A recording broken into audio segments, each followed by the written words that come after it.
Hello, I'm Rabyd, otherwise known as the Rabyd Atheist, a former pastor turned atheist, now compassionate anti-theist.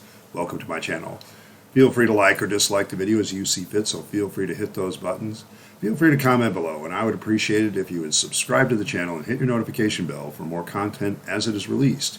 You're also free to share my videos as much as you like. The purpose of this channel is educational in regards to atheist and deconversion issues, and any other issues that relate to those issues, such as politics, philosophy, Bible theology. Also want to give a shout out to the Rabyd Nation. Welcome to all of you that have been subscribers and part of this nation, and those of you that want to be. Today I'm going to talk about an issue that I've been meaning to discuss for some time. This is more of an opinion piece for me, but I'm also going to bring in some issues related to the church and money and the separation of church and state and taxing the churches and things like that. So I'm going to cover a lot of topics with my own kind of spin on it. The first thing that I think most atheists don't realize about the church and money, and particularly ministers, is the vast majority of ministers do not make a lot of money.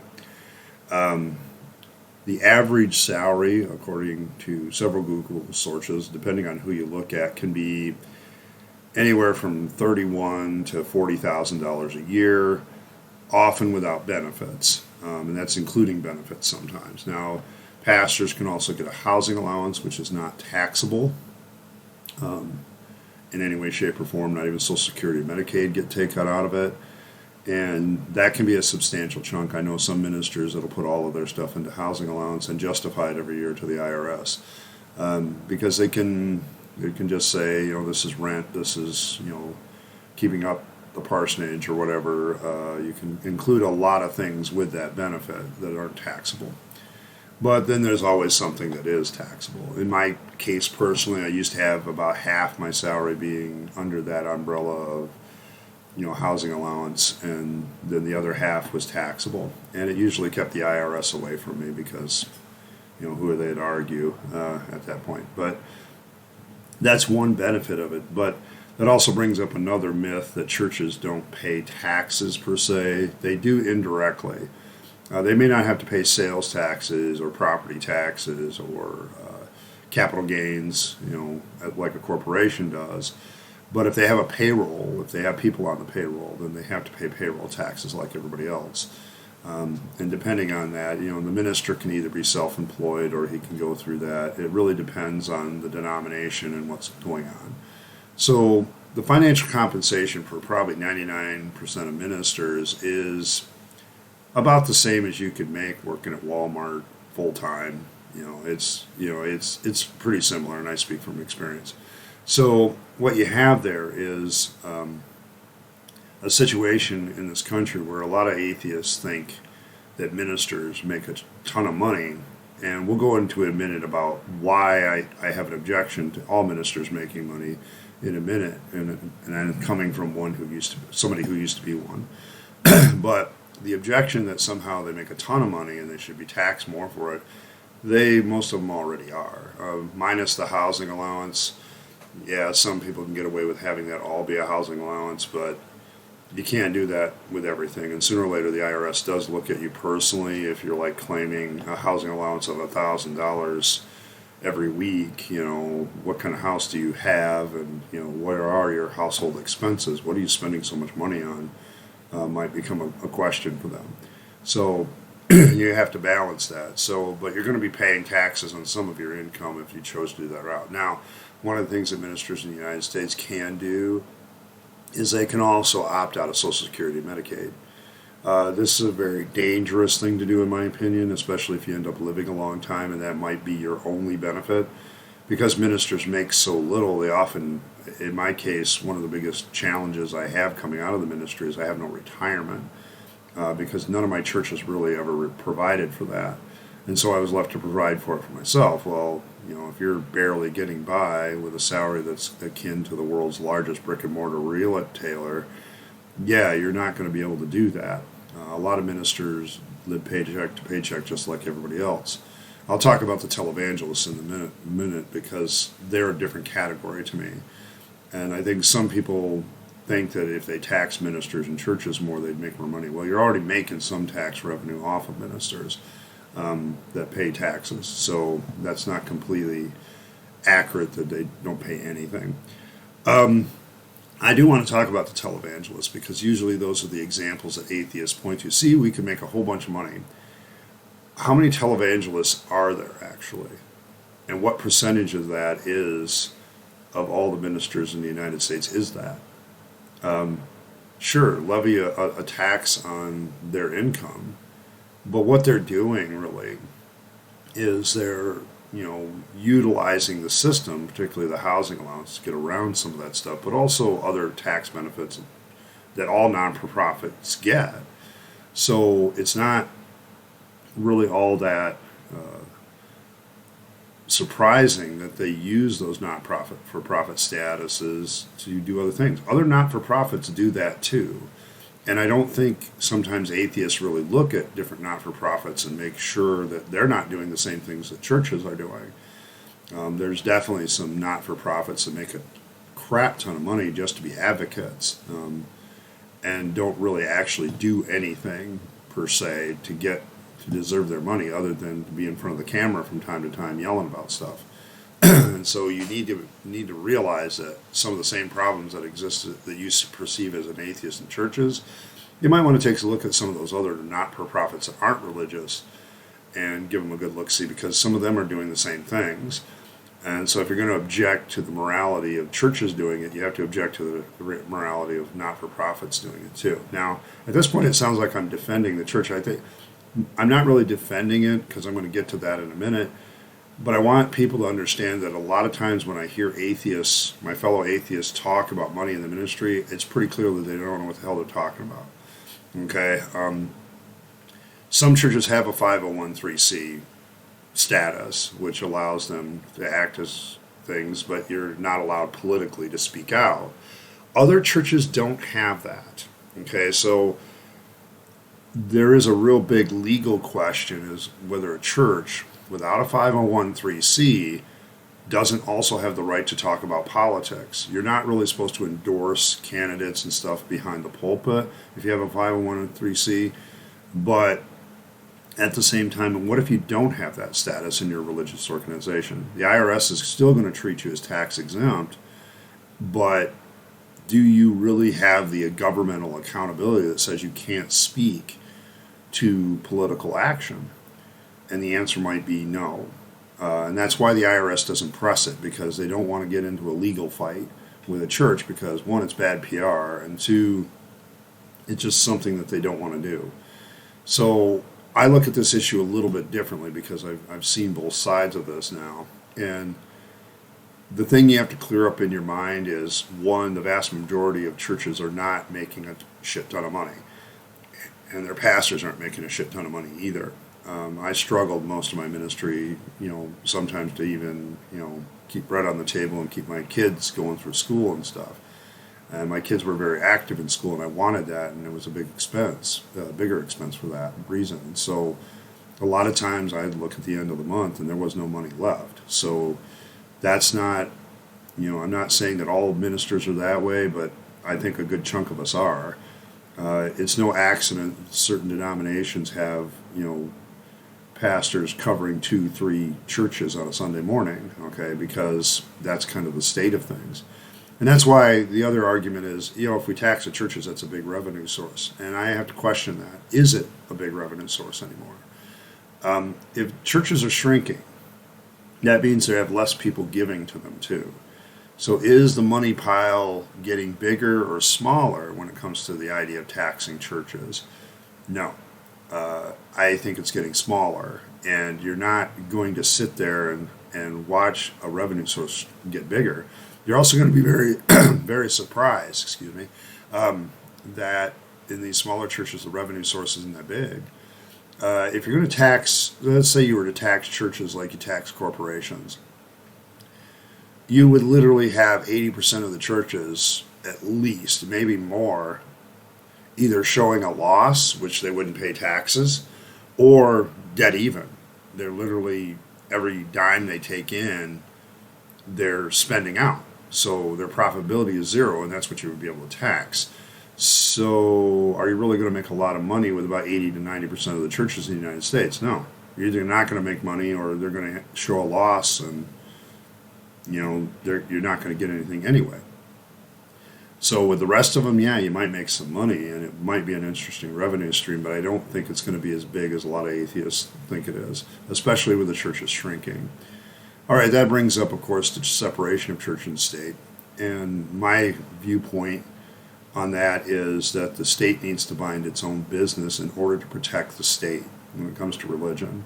That's why I don't think the state should tax churches. It invites a political consequence that I don't think a lot of atheists think about. If you start taxing churches in the United States, they're going to rightly start screaming foul if you keep all the laws in place that don't allow them to speak on political candidates. You're effectively saying, we're going to take your money and we're not going to tell you how you can spend that money. The better course of action is actually what we do right now, which is we say, listen, we're not going to tax you. Don't try to use your influence to influence political matters as a consequence, and then trying to be a little bit more proactive in enforcing that. Well, the biggest problem I see in the United States is not that we don't tax churches to keep them out of things.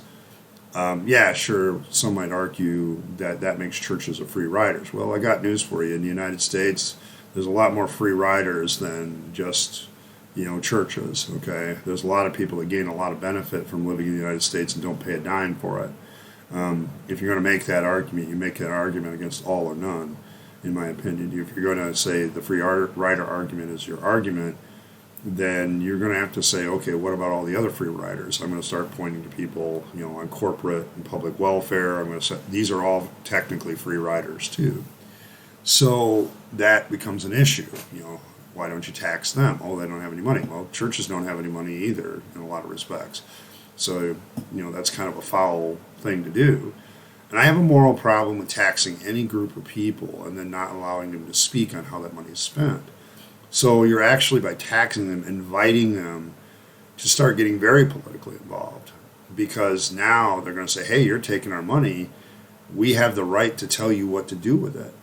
If you're going to take our money, then we have a right to be a part of the society and part of the system of state in order to tell you what to do with that revenue that you're just generating from us.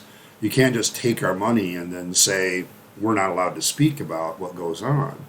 And that would be true of any group of people for me. I question the morality of that. So if you're going to tax them, I would say you have to take the gag order off. And if you take the gag order off, that's going to be more problems than it's worth, because now you're taking their money and they're going to be able by taxing them, you're actually going to break down the wall of separation of church and state, because you need to understand, in order for that wall to work, it has to be a two-way street. Yeah, I don't want the churches having any influence on the government or politics or anything like that, but in order to maintain that, I'm willing to make the sacrifice as a secularist, saying, yeah, but I'm going to keep the secular state on their side of the wall too. They're not going to allow to tax the churches. They're not going to be allowed to, influence how churches do business. Keep that as a minimum as possible. Because otherwise, the moment you start influencing the church's money or policies or whatever, they're going to start crying foul and they're going to start taking more of an active role. The biggest problem we have right now is that when churches do get politically involved, the IRS doesn't step in and say, hey, you're not allowed to do that. They don't send them a letter saying, hey, you're not allowed to speak on politics. You can lose your not-for-profit status if you start becoming a political action committee, and don't remain a religious organization primarily. That's what needs to happen. I don't think taxing the churches is the answer. Now, the last issue with ministers and money is how they make their money. And this is where you're going to see me get really personal, I guess. One of my big realizations in my deconversion process was when I realized that the day I realized that Christianity was bullshit was in the pulpit. And I just preached a message on sin as part of a salvation series, and I had Dan Barker's quote rolling around in my head that sin was a man-made concept. And when I got done, I realized he was right, and I sat down And one of the first remarks I made to myself at that moment, quietly to myself, is, son of a bitch, Ed, you're a fraud. Okay? You make your money by telling stories and expecting people to be true. You make people feel guilty about their sin, which doesn't exist. You offer them a cure, which also doesn't exist, the gospel of Jesus Christ. And then you pat yourself on the back, and people throw their money in the basket because you just made them feel guilty and gave them a cure that doesn't actually do anything.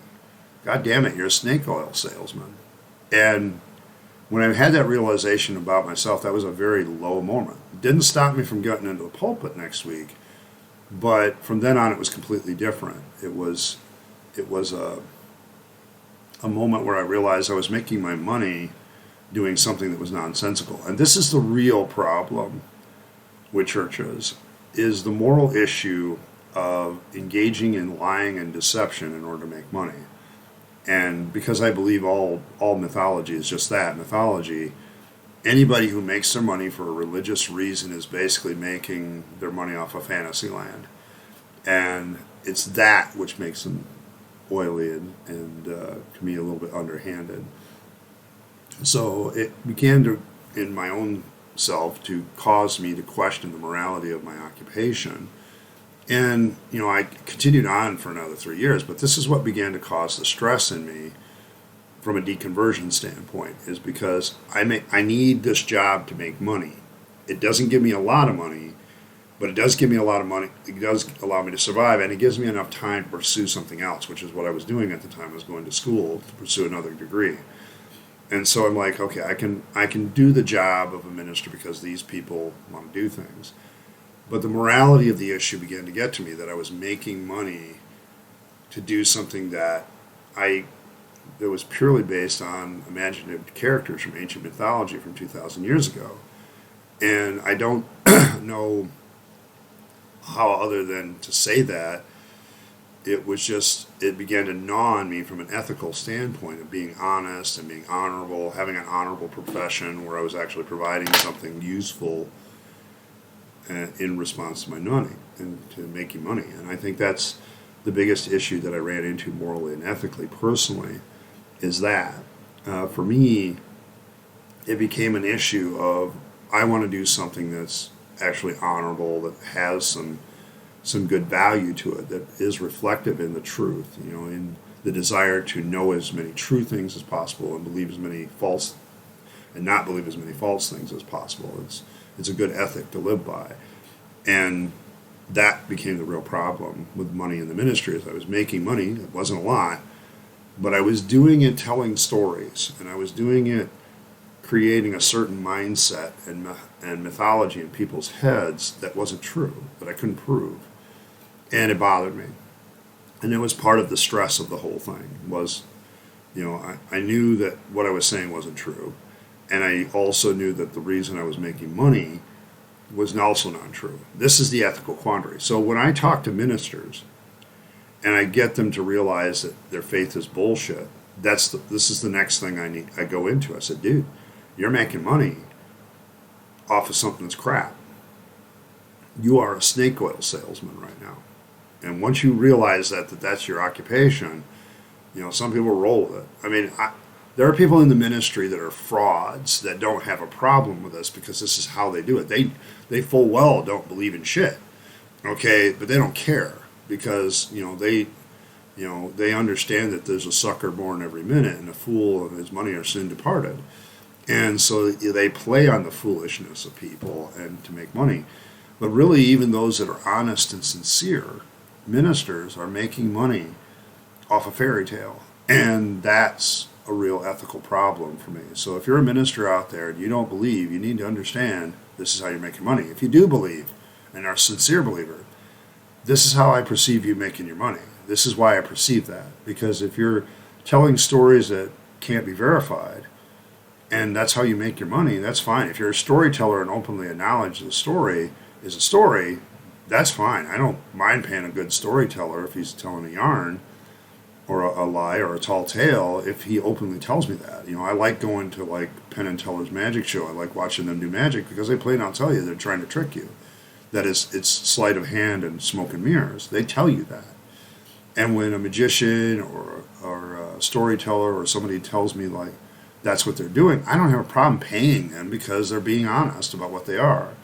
And I'm paying for the entertainment of it. It's when somebody gets up there and they claim the gospel truth and it's complete and utter fabrication, that's when I have a problem with it. And that's the real issue with ministers and money, is that's the ethical issue. All right, well, I want to thank everybody for stopping by and listening to a former minister talk about the money in ministry. Appreciate every one of you that like, share, and subscribe to these videos. A very big shout out to the Rabyd Nation. Thank you guys. You're making this place grow slowly but surely, and I do appreciate it. So keep up the good work. Keep liking, sharing, and subscribing. You're free to follow me on Facebook as well. It's a small community. I don't get a lot of interaction there, but it's also the best way to message me personally, and I appreciate that. And also, you're capable of supporting the channel through PayPal and Patreon. I'll leave the links in the description. I want to give a shout out to those that are members of the Rabyd Nation, and there's different levels of support, so you can always check that out and see if there's something there that works for you and helps you support the channel in the way that is a little bit more tangible for me. I'm continuing my work on becoming more and more of an atheist advocate, but I need resources to do that, and so I'm trying to always build those. So once again, thank you for stopping by, and hopefully I can convince you to be a rabid atheist like myself. In the meantime, this is Ed Rabyd, also known as the Rabid Atheist, signing off and wishing you a good day.